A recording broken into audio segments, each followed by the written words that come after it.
நமது முதல்வர் அவர்கள் சென்ற 15ஆம் தேதி சிதம்பரத்தில் அவர்கள் புத்தகங்களால் தொடங்கி வைத்து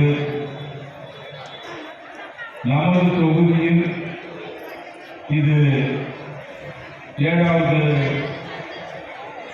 மனுக்கள் பெறும் நிகழ்ச்சி. தொடர்ந்து நேற்று 2 நிகழ்ச்சி, இன்னைக்கு 2 நிகழ்ச்சி. ஃபர்ஸ்ட் நாள் நம்ம ஆலத்தூரில் தொடங்கினோம். அதைத் தொடர்ந்து இது 7வது நிகழ்ச்சியாக மனுக்கள் பெறும் நிகழ்ச்சி நடந்து கொண்டிருக்கிறது. நமது முதல்வர் அவர்களின்